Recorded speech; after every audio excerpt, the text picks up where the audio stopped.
Hello everyone and welcome to another video. Now what we have here is one of the weakest modern CPU and GPU combos you can combine.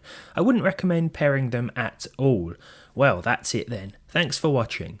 Okay, so the CPU in this thing is the Intel Pentium G7400. It has 2 cores and 4 threads. It costs about the same as the superior i3-12100F, so you should buy that instead. The graphics card is a 2GB AMD Radeon RX 6300. It's pretty difficult to find, and you can buy an RX 580 on AliExpress for less than I paid for this thing. Oh, and did I mention that this beast of a machine has just 8GB of 2400MHz RAM? There are some redeeming features. The memory is dual channel, the Hellcrack case I got off Amazon is excellent for the price, and there's an M.2 SSD in here for snappy day-to-day operation and fast in-game load times. So why did I build what some may call a modern day potato? Well, not only to see how good or how badly this low-end combination performs right now, but how new releases will run on it, and what we will need to tweak and change in order to get playable performance. I'm going to keep this PC exactly as it is for as long as I can and test all the latest and greatest games with it. Hopefully this will be both amusing and helpful to any of you with a low spec system in 2024. Some games might just need a really aggressive FSR preset and others a few tweaks from outside of the in-game graphics menu. Whatever the necessary sacrifice, I'll be making it.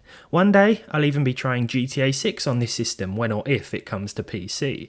There are a few modern and demanding titles I've got lined up to test already, but for now let's get an idea of how this system actually performs and which games it's actually good at running without any massive visual sacrifices. In most cases, anyway. So the perfect category of games that will run on this system are esports titles. Take Counter-Strike 2 for example. At 1080p with the lowest settings, the dual-core Pentium G7400 and 2GB RX 6300 will run the game with 78 FPS on average, a 1% low of 40 and a 0.1% low of 9. So it's clear there are a few issues with the frame times here and there, but overall it's a better result than I was expecting. Fallout 4 is older and another example of a game that will run on a system like this pretty well. 79 FPS on average here with a 1% low of 48 and a 0.1% low of 27. I did uncap the frame rate of course. I used the low preset with FXAA. We could have boosted things up to medium and still got around about 60 FPS with a few more drops, but I thought this was the way to go, and I was surprised to see that despite 2 cores and 2 gigs of VRAM, we still got a very decent result. Of course, this is an older game, but it's going to run really well. Now I remember back in the day when I had like an i5-2400 and 750 Ti system that GTA 5 and Fallout 4 ran really similar. Not quite sure why, but that seems to be the case here as well. 73 FPS on average for this one, with a 1% low of 49 and a 0.1% low of 26. So another example of a game that will run pretty well on this modern yet not so great system. Minecraft has no issues of course, the default fancy settings at 1080p here for 253 frames per second.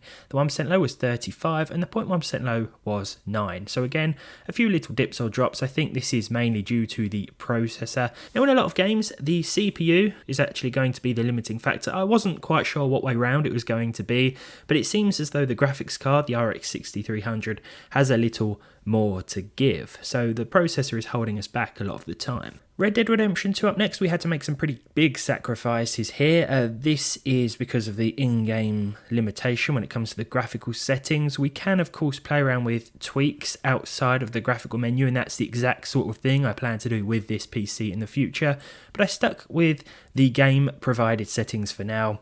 We were pretty much reduced to 720p with the lowest settings thanks to the 2 gigs of VRAM. Could have turned the textures up in the INI file I suppose, but that would have given us a lot of issues. 48 FPS was the average here, but there were some dips and drops as reflected by that 1% low. We saw drops to the low mid-30s quite frequently. Red Dead 2 doesn't look that great to be fair at these settings, but at least it was playable, so there is that. Even Cyberpunk 2077 managed to run at 1080p no less with default native resolution and the lowest settings. We saw 34 frames per second, which was quite surprising, although in part thanks to the CPU we did see a few drops here and there. 15 was that 1% low and 7 was that 0.1% figure. To finalise that, we have Helldivers 2. Now, at the start of this game, I had to drop things to like 480p to get a decent frame rate when I was standing around in my spaceship. You know, before you enter a mission, you're just sort of standing around. Yeah, that was actually more demanding than actually dropping onto a planet and starting a mission.